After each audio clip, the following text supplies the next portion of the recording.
Hello all, चलिए शुरू करते हैं आज के प्रॉब्लम्स। ये कैलकुलस के प्रॉब्लम्स हैं जो 2020 सिविल सर्विसेज वाले में पूछे गए थे। पहला क्वेश्चन देखते हैं। लिमिट निकालना है 10x to the raise to the power 10 2x। Function की पावर में फंक्शन है, ऐसे केसेस में लॉग का यूज होता है। ठीक है, लेट्स से इसकी लिमिट a है, a equal to limit x tending to pi by 4 10x power of 10 2x। अब इस फंक्शन को नीचे लाना है, ln use log, take log.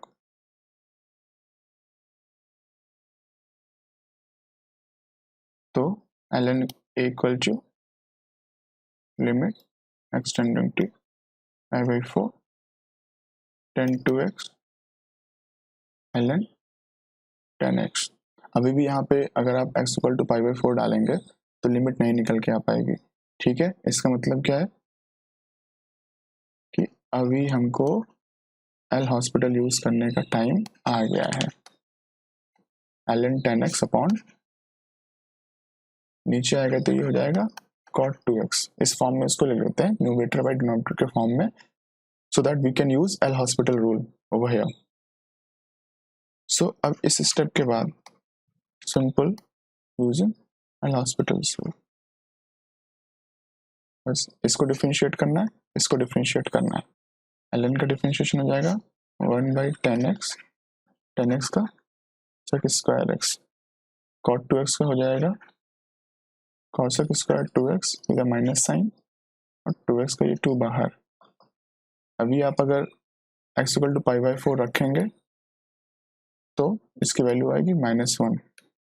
तो ln a equal to -1, that is a equal to e power -1, और यही अपना आंसर हो गया।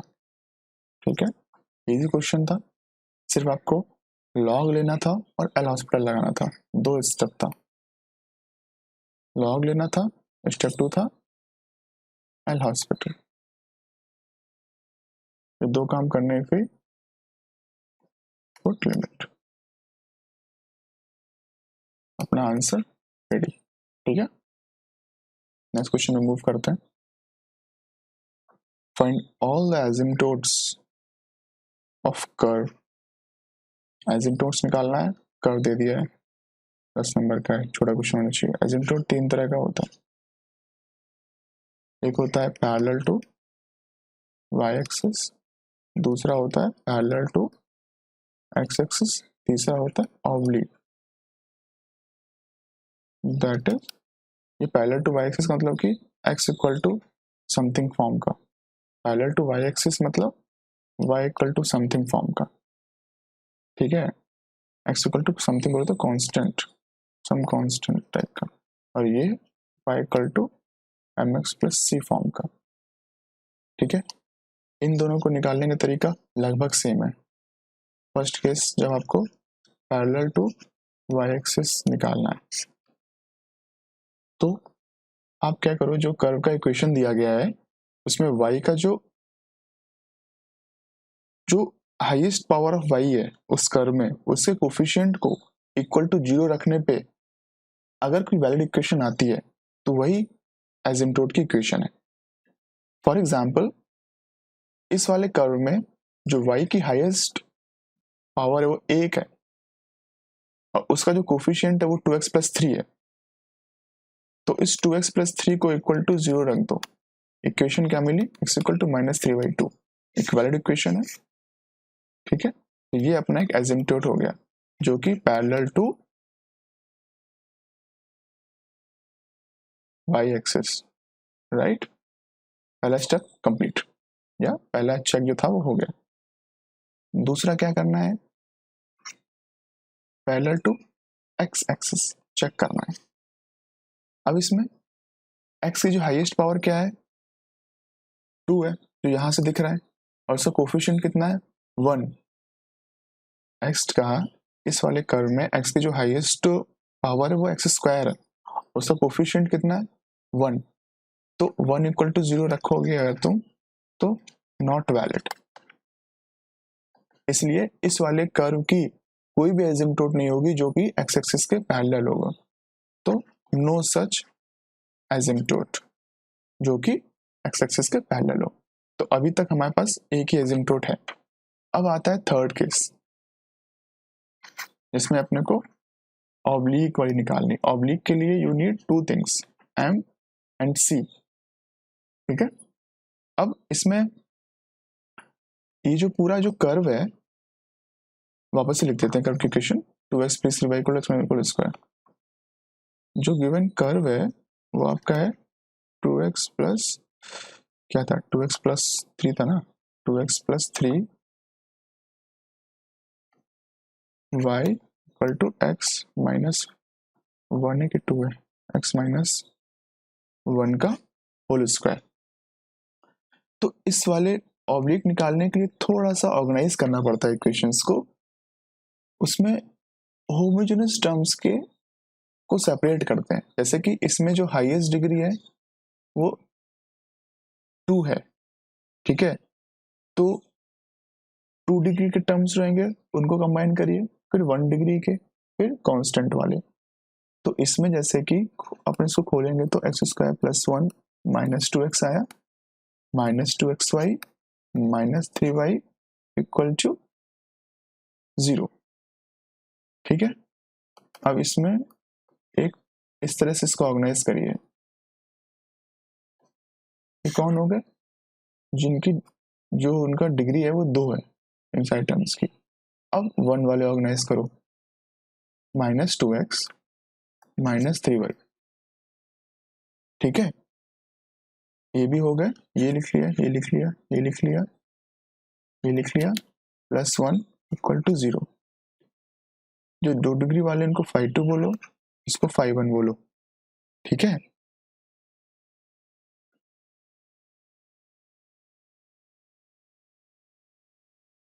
इतना करने के बाद you have to find m। m कैसे आता है, put y equal to m and x equal to 1 in phi 2 and equate this to 0। जो हाईएस्ट डिग्री वाले टर्म्स हैं उसमें आप y को m रखो, x को 1 रखो और उसको फिर इक्वल टू 0 कर दो।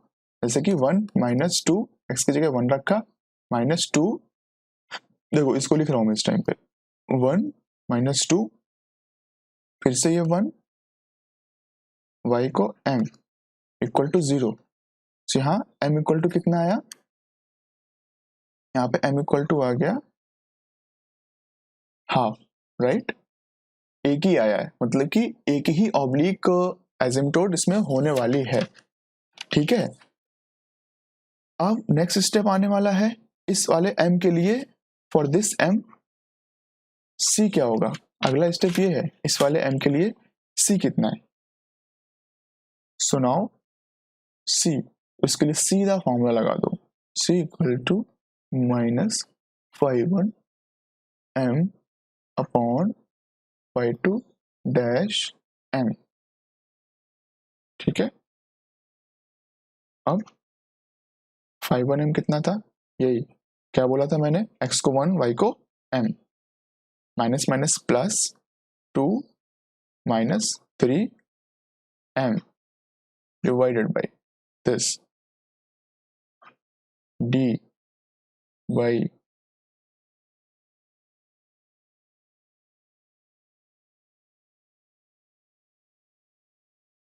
जो 5 था d by dm 1 minus 2m, right.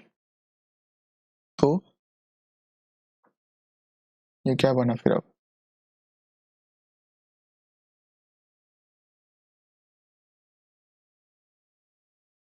वापस इधर पे आओ, c equal to 2 minus 3m, m equal to half put करो, 2 माइनस 3/2, गलत लिख दिया था, 2 प्लस 3/m होगा, 2 प्लस 3/2 अपॉन 1 का 0 माइनस 2। ठीक है, equal to 7/4 with a minus sign, right. So अभी अपने पास m भी है अपने पास सी भी है, तो इक्वेशन कितनी हो जाएगी, y equal to M X plus C, ये हो गई ऑब्लिक वाली एसिम्पटोट। डन। सो इसमें स्टेप क्या थे, अगर मैं स्टेप काउंट करूं तो सबसे पहले पैरेलल टू y चेक करना है, फिर पैरेलल टू x चेक करना है, फिर ऑब्लिक वाला चेक करना है। ऑब्लिक वाले चेक करने के बाद आपको m निकालना है, c निकालना है। ये निकालने के बाद हर एक m के लिए एक c आएगा और उसके करस्पॉन्डिंग एक एसिम्पटोट आएगी। इस क्वेश्चन में लकीली m की वैल्यू सिर्फ एक ही आई, तो इसका मतलब है एक ही एसिम्पटोट था। अगर m में क्वाड्रेटिक आती तो m की दो वैल्यूज आती, तो वहां से लगता कि ये दो एसिम्पटोट थे इसमें, ठीक है। और फिर उसके फॉर्मूलेस भी देख लिए हमने, y equal to M X plus C करके। ये तो आसान क्वेश्चन था क्योंकि इसमें m की तभी एक वैल्यू है, वरना रिपीटेड रूट्स आ सकते हैं m के, फिर आप c कैसे निकालिएगा, है ना। क्वाड्रेटिक बन सकती है, क्यूबिक बन सकती है, तो उतने ज्यादा एसिम्पटोट्स बढ़ते चले जाएंगे। इस वाले केस में एक ही आया था, सिंपल 10 नंबर क्वेश्चन इसीलिए था। तो इस केस में टोटल दो एसिम्पटोट मिली, एक parallel to y axis that is x equal to -3/2 और दूसरी ऑब्लिक वाली जो की थी y equal to -12x plus -7/4। ठीक है, अगले क्वेश्चन को देखते हैं। इंटीग्रेशन है ये, और इंटीग्रेशन में लेट्स से आई है इसकी value i equal to 0 to 1 tan inverse 1 - 1/x। अच्छा, अब इंटीग्रेशन को स्टार्ट कैसे करना है, कोई भी इंटीग्रेशन को अटैक कैसे करना है, कि थॉट प्रोसेस क्या होना चाहिए। कोई इंटीग्रेशन आया है और 15 नंबर का भी है, थोड़ी मेहनत तो कराएगा ही, चांसेस हैं तो अब इसमें करने का थॉट प्रोसेस ये रहेगा कि पहले तो जो हमने इंटीग्रेशन 12th क्लास में टेक्निक सीख रखी है वो अप्लाई करने का एक तरीका रहता है कि वही by using the properties of definite integrals, जो हमने 10th 12th क्लास में पढ़ी है, खूब सारी प्रैक्टिस करा है जी भर के। ठीक है, दूसरा हो सकता है कि अगर उस इंटीग्रल में सिर्फ मान लीजिए x या 1 - x के टर्म्स में और लिमिट में भी 0 से 1 है, तो याद रखना है कि वो बीटा फंक्शन भी हो सकता है, राइट। तो उधर भी दिमाग जाना चाहिए कि वही गिवन इंटीग्रेशन बीटा फंक्शन भी हो सकता है।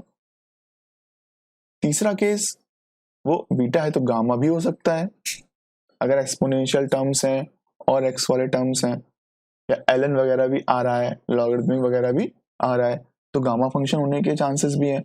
और साथ ही साथ लिमिट पे भी ध्यान देना है कि 0 to 1 अगर है तो वो बीटा फंक्शन बनने के चांसेस ज्यादा है, 0 से इन्फिनिटी है तो गामा फंक्शन बनने के चांसेस ज्यादा है। और बहुत रेयर केसेस में, वो काफी टफ क्वेश्चन हो जाएगा अगर आ गया तो, रेयर केसेस में लाप्लास वाला भी हो सकता है कि वो लाप्लास से हो, ये और ज्यादा टफ क्वेश्चन हो जाते हैं। तो ये लास्ट रिजॉर्ट होता है, बहुत कम चांसेस हैं कि आपको इस स्टेज तक आना पड़े, वरना ज्यादातर क्वेश्चन ये फर्स्ट 3 स्टेप में ही दम तोड़ देगा। या तो वो नॉर्मल जो डेफिनेट इंटीग्रल की प्रॉपर्टीज होती हैं उनसे क्वेश्चन सॉल्व हो जाएगा, बीटा फंक्शन पकड़ लोगे आप, गामा फंक्शन से पकड़, इतने 3 चीजों से क्वेश्चन पकड़ा जाएगा, हो जाएगा। ठीक है, तो इस वाले क्वेश्चन में आप देखो 0 से 1 इंटीग्रेट करना है, तो सबसे पहले जो सबसे ज्यादा प्रॉपर्टी मैंने ऑब्जर्व करी है जो यूज होती है, इतने भी क्वेश्चन आते हैं मैंने देखा सबसे ज्यादा यूज होती है, वो ये वाली होती है, 0 to a f(x) dx equal to 0 to a f of a minus x। सबसे बेसिक प्रॉपर्टी है, लेकिन मैं देखा है कि बहुत सारे क्वेश्चंस को ब्रेक कर देती है। ठीक है, सबसे पहले ये प्रॉपर्टी लगा के देखना है कि क्वेश्चन में कुछ चेंजेस आए कि नहीं है। तो अपन भी लगा के देखते हैं, इसको मान लो अभी कुछ नहीं, अभी थोड़ा सा इसी को सॉल्व कर लेते हैं। tan इनवर्स x - 1/x, इसको माना अपन ने फर्स्ट इक्वेशन, फिर दोबारा से हमने इसमें प्रॉपर्टी लगा के सॉल्व करके ट्राई करते। a minus x minus 1 upon a minus x. थोड़ा सॉल्व करिए। 0 to 1 tan इनवर्स, ये कटा minus x upon 1 minus x, ये हो गया दूसरी इक्वेशन। अब पहली इक्वेशन और दूसरी इक्वेशन, ठीक है, इन दोनों को ऐड करके देखते हैं। तो ये 2i हुआ लेफ्ट हैंड साइड पे, ये 0 to 1 हुआ, ये हुआ tan inverse x minus 1 by x plus tan inverse minus x upon 1 minus x dx। dx यहाँ भूल गए थे, वापस से लिख लो, कहीं पे भी नंबर कट सकता है, ठीक है। तो अभी इसको थोड़ा सा सॉल्व करने का ट्राई करो। अब यहाँ पे tan inverse something plus tan inverse something, formula याद है tan inverse a plus tan inverse b का, याद है नहीं याद है? ये होता है tan inverse a plus b upon 1 minus A B. अब जब इस फॉर्मूले को यहाँ पे लगा के आप सॉल्व करोगे ना, तो 0 to 1 tan inverse minus infinity बचेगा। इसको सॉल्व करिएगा, यही आएगा। पूरा आप लगाएंगे, एक्सप्रेस कैंसिल करेंगे, बेस में आपका 0 बचेगा, जिसकी वजह से ये पूरा इंटीग्रल ट्रांसफॉर्म होएगा 0 to 1 tan inverse minus infinity में। अब जैसे ये बना, tan इनवर्स माइनस इन्फिनिटी क्या हो जाएगा, minus pi by 2, right, dx। तो i इक्वल टू क्या हो गया, 1 by 2 minus pi by 2, that is minus pi by 4। Answer हो गया। तो पहली प्रॉपर्टी लगा के ही क्वेश्चन ब्रेक हो गया। मैं बोल रहा हूं कई बार आप क्वेश्चन आए इंटीग्रेशन का, सबसे पहले आपको इसी प्रॉपर्टी पे काम करके देखना है, थोड़ा सा फटाफट रफ में, कि कितना आप बढ़ पा रहे हैं। ये बढ़ने के बाद ही आपको कुछ सोचना है। फालतू में थॉट प्रोसेस क्लियर रखिए, सीक्वेंस ऑफ मेथड, कि पहले ये मेथड ट्राई करना है, फिर ये मेथड ट्राई करना है, फिर ये मेथड ट्राई करना है। कई बार तो देख के आपको समझ में आ जाएगा, इससे कई बार नहीं समझ में आता है, तो फिर ये सीक्वेंस बना के चलना है, ठीक है। नेक्स्ट क्वेश्चन देखते हैं। अच्छा, इन्होंने फंक्शन दिया है, डायरेक्ट ना देखे इंटीग्रेशन फॉर्म में दिया है, ठीक है। क्रिटिकल पॉइंट्स निकालने हैं, मतलब कि जहां पे डेरिवेटिव 0 होता है वो वाले पॉइंट। फिर लोकल मिनिमा किस पॉइंट पे है, मतलब कि वहां पे डेरिवेटिव, डबल डेरिवेटिव पॉजिटिव होना चाहिए। फिर मैक्सिमा निकालना है, मतलब कि क्रिटिकल पॉइंट्स मतलब डेरिवेटिव 0, लोकल मिनिमा मतलब डबल डेरिवेटिव नहीं पॉजिटिव, लोकल मैक्सिमा मतलब double derivative negative. Find the number of zeros, मतलब कि आपका कर्व एक्स एक्सिस को कितनी बार कट कर रहा है 0 और 5 के बीच में। जितनी बार कट करेगा उतने ही नंबर ऑफ जीरोस फंक्शन के होंगे, यानी कि उतने ही रूट्स होंगे उसके, ठीक है। अब इसने इतना काम कराया है और 20 नंबर का क्वेश्चन है, ठीक है। तो बिना इंटीग्रेशन करे बच तो सकते नहीं है इसमें, क्योंकि आप क्रिटिकल पॉइंट से निकाल ले जाओगे, लेकिन फिर कर्व ट्रेसिंग में फंस जाएंगे आप। बेसिकली ये क्वेश्चन में आपसे पूरा का पूरा कर्व ट्रेसिंग करा रहा है, क्योंकि अगर वो बन गया तो आप सारे जो क्वेश्चन है सब बता ले जाओगे, ठीक है। तो स्टेप नंबर 1 क्या करिएगा आप, क्या करिएगा बताइए। एफ एक्स इक्वल टू,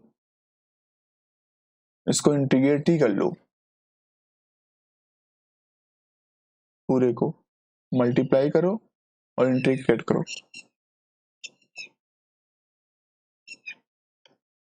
ठीक है। दोनों को मल्टीप्लाई करो, ठीक है। यहाँ पे इसकी जो डिग्री आएगी कितनी आएगी, 5 टी स्क्वायर वो करके दिखाऊं क्या, जरूरत नहीं है, सीधे गुणा करना, मतलब लेबर करना है आपको, 20 मार्क्स का है ना, करवाएगा वो आपसे। दोनों को मल्टीप्लाई करिए, वो करिए, मैं इसलिए बोल रहा हूँ करना ही पड़ेगा, क्योंकि अब एफ डैश एक्स तो बिना उसके भी निकाल लेंगे इंटीग्रेशन के, जो कि डायरेक्टली दिख रहा है कि F dash X equal to 0 जब करोगे तो ये basically X square minus 5x plus 4 और X square minus 5x plus 6 equal to 0, इनको जब करोगे तो यहाँ से आ जाएगा 4 and 1, इससे रूट आ जाएंगे 3 and 2। तो यहाँ से एफ डैश एक्स में तो आपको कोई प्रॉब्लम नहीं होगी कि क्रिटिकल पॉइंट्स क्या क्या हैं, वो तो आप तुरंत निकाल ले जाओगे एफ डैश एक्स में, ठीक है। लेकिन अब इसके बाद का जो काम है उसके लिए यू नीड एफ एक्स, इसलिए मैंने बोला कि पहले स्टेप में ही आप एफ एक्स को इंटीग्रेट कर लो, क्योंकि आप एफ डैश एक्स तो डायरेक्ट बता दोगे, आगे काम करने में प्रॉब्लम होगा फिर, ठीक है। तो F dash X equal to निकाल लिया, ये हो गया, इनको बोलते हैं जहां जहां पे क्रिटिकल पॉइंट्स।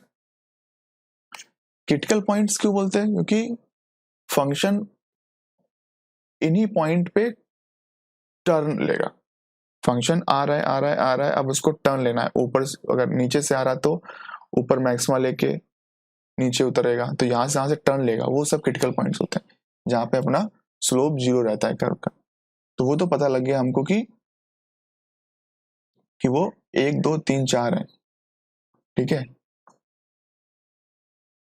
अब लोकल मिनिमा आपको हर जगह पे एफ डबल डैक्स 1 कितना है, फिर एफ डबल डैश 2 कितना है, एफ डबल डैश 3 कितना है, एफ डबल डैश 4 कितना है। अब हमारे पास क्रिटिकल पॉइंट्स हैं F dash X equal to 1 2 3 4। Next step है चेक करना है कि इन पॉइंट्स पे मैक्सिमा है कि मिनिमा है, उसके लिए यू नीड डबल डेरिवेटिव। तो अब डबल डैशेस निकालो 1 पे 2 पे 3 पे और 4 पे, ठीक है। और हमें केवल साइन चाहिए, लेकिन कैलकुलेट तो पूरा ही करना पड़ेगा। तो एफ डबल डैश 1 पे शायद आता है नेगेटिव आएगा, 2 पे पॉजिटिव आता है, शायद 3 पे वापस नेगेटिव आता है, 4 पे वापस आएगा। तो बेसिकली अगर मैं मोटा मोटी शेप ड्रॉ करने का ट्राई करूं तो चूंकि मैंने स्टार्टिंग बताया था कि ये एफ एक्स जो है वो 5 डिग्री का है, तो माइनस इन्फिनिटी पे वो माइनस इन्फिनिटी से शुरू करेगा, ठीक है। इसको वापस से अच्छे से ड्रॉ कर लेते हैं थोड़ा सा।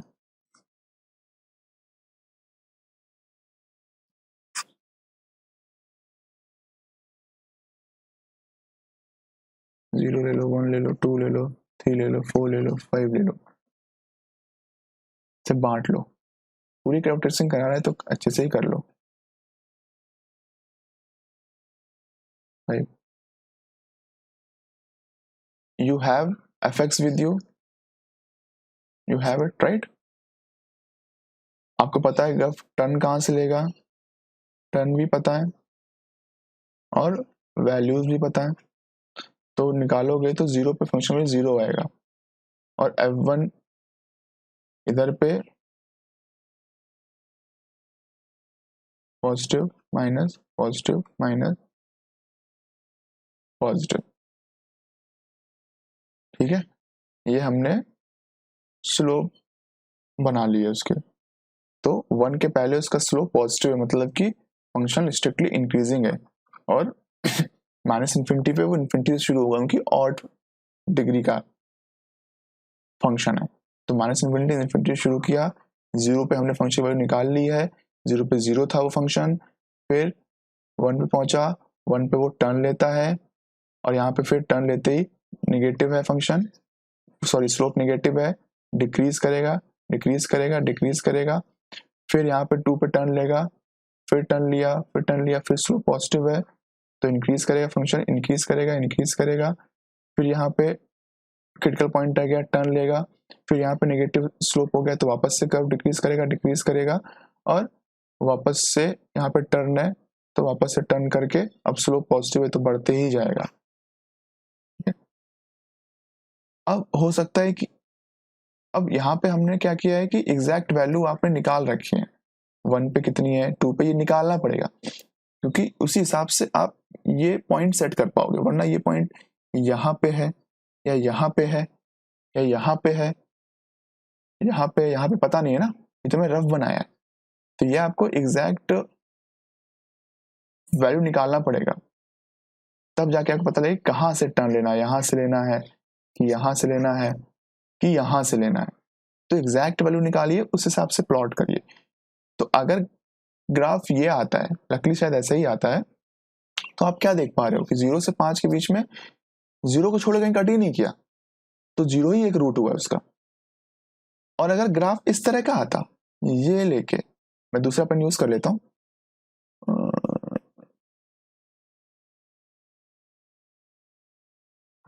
मान लो अगर ग्राफ ऐसा जाता, यहां से टर्न लेता, फिर ऐसे जाता यहां से, तो देख रहे हैं 2 नए रूट मिल जाते हैं अपने को। अगर ग्राफ अगर 2 पे वैल्यू फंक्शन के नेगेटिव होती तो यहां तो 2 रूट तुरंत मिल जाते एक्स्ट्रा, और फिर ये वापस से 4 अगर वैल्यू पॉजिटिव है तो यहीं से लौट जाता कहीं ना कहीं ऊपर से ही। अगर बाई चांस F4 भी नेगेटिव होता तो 2 रूट अपने को और नए मिल जाते, समझ रहे हैं आप। इसलिए आपको 1 2 3 4 पे एब्सोल्यूट वैल्यू भी चाहिए फंक्शन की वैल्यू है कितनी, तभी आप ये जो मिनिमा है इनको खींच के आप सेटिंग कर पाएंगे कि इनको एक्स एक्सिस के ऊपर रखना है या एक्स एक्सिस के नीचे रखना है। अगर वो एक्सिस के नीचे आ गए, एक बार नीचे आए 2 रूट दिया, क्योंकि उसको ऊपर एक तो आने में कट करेगा फिर जाने में कट करेगा। इस वाले केस में सिर्फ 0 पे कट करेगा, बाकी फिर वो ऊपर ही ऊपर निकल जाता है शायद, तो एक भी रूट नहीं आएगा, सिर्फ 0 पे एक रूट आएगा। Got it. तो आई थिंक ये क्वेश्चन पूरा क्लियर हो गया। सिंपल कर्व ट्रेसिंग का है, कर्व ट्रेसिंग के लिए डैश चाहिए आपको, मिनिमम एक्स लोकेशन चाहिए आपको, क्रिटिकल पॉइंट चाहिए, मिनिमम एक्स चाहिए, फंक्शन की वैल्यूज चाहिए। इतनी इंफॉर्मेशन से आप पूरा कर्व प्लॉट कर लोगे और देख देख के सारी वैल्यूज बता दोगे। ठीक है, ये क्वेश्चन भी सॉल्व हो गया, सेंस में कुछ नहीं था। अब अपन आते हैं नेक्स्ट क्वेश्चन पे। इसमें बोला है इसने एक्सट्रीम वैल्यू निकालना है फंक्शन की, फंक्शन भी दे दिया है और सब्जेक्ट टू कंडीशन भी दे दिया है, और मेथड यूज करना है लैग्रांजे मेथड ऑफ अनडिटरमिन्ड मल्टीप्लायर। ठीक है, तो जो फंक्शन जो मैक्सिमाइज करना है वो u है, उसकी वैल्यू है X square plus Y square plus Z square. Subject to condition भी दे दिया है 2x plus 3y plus 5z 30। In fact इसको -30 इक्वल टू 0 लिख लो, वापस से रेड यूज करता हूँ। तो अपना वही बनाए हम लोग यूजुअल वाला फंक्शन,